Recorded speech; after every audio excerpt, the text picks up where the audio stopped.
Аксы элинин бир катар маселелерин мамлекеттик деңгээлде көтөрүп, аларды чечүүдө өзүнүн зор салымын кошкондугу үчүн Жогорку Кеңештин депутаты Айсаракан Абдибаевага Аксы районунун ардактуу атуу наамы ыйгарылды. Мына ушундай жагымдуу маанай менен башталган жыйында эл тарабынан бир нече маселелер да көтөрүлдү. Алардын бири ренжит өтмөгү тууралуу болду. Мындагылардын айтымында эки мамлекетти бириктирип турган өтмөктү иштетүү учурда мезгил талабы болуп турат. Ренжит посту буга чейин болуп келгенде баягы Союздун маалында кичине өзүчө бөлүп калган малдарда. Анда сым деген жок эле да. Эки вагон коюп койгон, паспорт текшерет, журнал жазат, өтүп барып келе берчү. Срок деген болчу эмес. Кайка бардыңыз, палан жака, ката экен. Бул айтайын дегеним, бирөө кыс берген. Аяктан кыс түшкөн.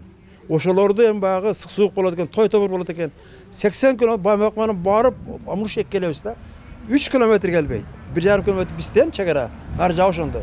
Экинчи жагы туристтик потенциал өнүкмөктө. Камчы Кыдыршаевич менен сүйлөштү.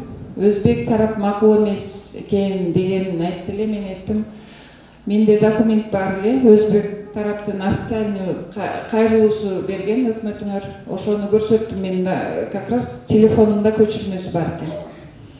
Анан аны ал киши окуп берди. Мындай Өзбек тараптын мамлекеттин Наманган областынан кайрылуусу бар экен.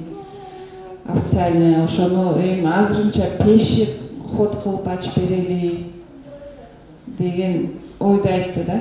Аксы районунун калкынын басымдуу бөлүгү мал чарбачылык менен алектенишет. Анткени менен жылдан жылга жайыт маселеси оор бойдон калууда. Эл өкүлү катышкан жыйында дал ушул көйгөй тууралуу сөз козголду. Мындан сырткары айыл өкмөттөр ортосунда канча жылдардан бери тартыш маселелер боюнча ири олтуруп түз кеңешүү зарылдыгы да көтөрүлдү. Ал эми акыркы 2 жыл аралыгында болсо айрыкча социалдык объектилердин курулушуна өзгөчө басым жасалып жаткандыгы жыйында Аксы районунун акими тарабынан баса белгиленди. Ынтымак бар жерде ырыс болот да.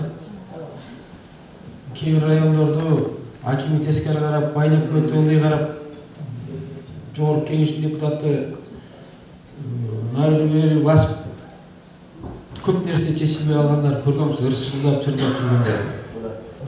Бирок баарыбыз бир багытта кетсек, маселе чечилет да. Анан бир нерсени айтып кетейин, мына 22-жылы маалымат боюнча Аксы району боюнча 7 бала акча чыкты. Bir жылда 2 спорт зал, 3 ФАП.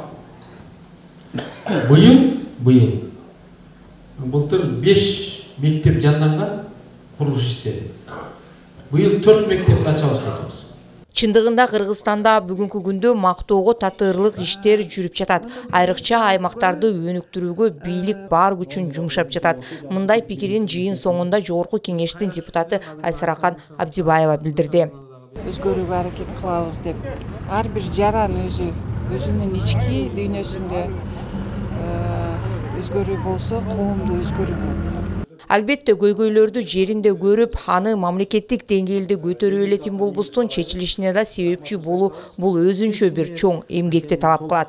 Башкысы ар бир депутат эл өкүлү деген наамга татыктуу болсо, буйруса солгундап кеткен эл ишенимин кайра калыбына келтирүү мүмкүнчүлүгү да жаралмак. Улкан Кожоева, Бектур Иманалиев, Аксы району.